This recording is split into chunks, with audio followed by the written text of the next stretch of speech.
Okay, so in today's video we're going to talk about lag, and lag is the relationship between the shaft of the golf club and your arm. And I think there's sometimes just misconceptions about lag because there are obviously different advice when it comes to golf instruction, whether it's magazines, whether it's other YouTube video watches, and that's fine.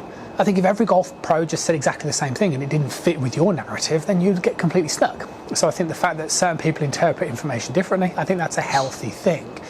But there's been quite a few that have been asking questions about lag, and I just thought creating a video about it would be beneficial to those and maybe more of you that were interested.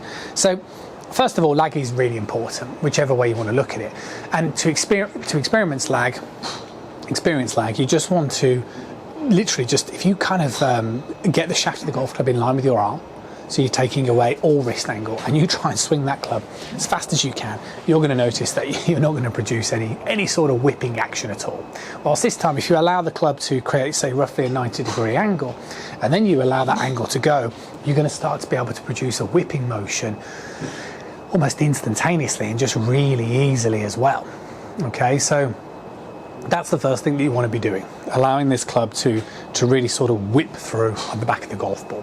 So therefore, what happens is in the backswing position, you will produce some lagging action. Okay, so this type of angulation will need to exist. Now, as we start the downswing, I would agree with the general golf instruction narrative that you don't want to consciously try and hold on or increase a lagging motion. And the reason for this is I think it goes against the more natural, free-flowing golf swing. So to clarify then, when golf coaches talk about, well, throwing the club, how is that not then getting rid of the lag, is generally the question that I think people are asking. And I think what you need to understand is, opposed to maybe so much associating lag as the wrist positions, you need to think more of lag in terms of shaping your hand path. So if I sort of stood here, I'll put my left hand behind my back so we just focus on my trail hand. So in the backswing position, we are just basically trying to keep my trail arm as straight as I possibly can to produce as much width as possible. So that's the kind of shape that my hands are painting in the backswing position, like so.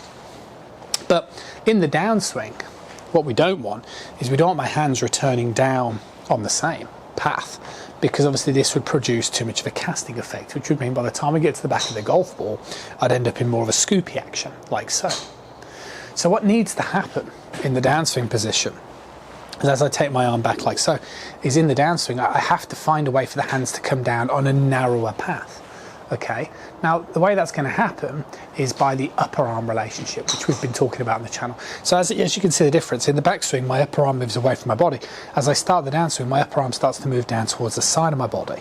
So even if I'm allowing my relationship of my forearm and upper arm to release, which means this angle increase, as long as my upper arm is moving to the side of my body, it's still producing a narrowing hand path. This is a wide to wide hand path.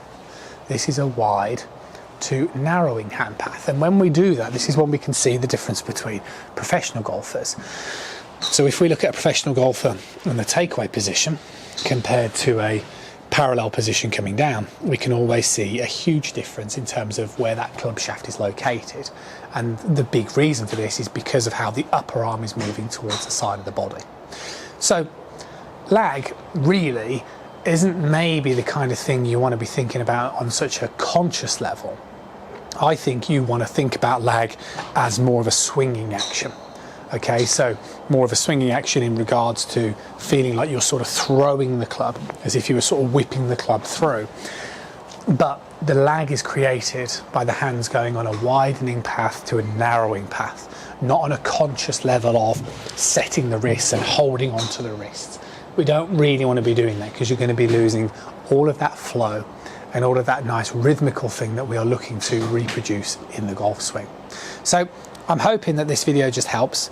I'm hoping that it helps golfers understand the difference between what the concept is on this throwing action and what that really means, as opposed to holding on to lag and dropping the club down. And personally, in my experience, like I say, I think a feeling of allowing the club to release, which would be classed as a throwing action, as long as the upper arm moves towards the side of the body, is probably the best feeling for the majority of golfers out there. But again, it really depends exactly what it is that you're doing. but hopefully it helps. See you guys again really, really soon.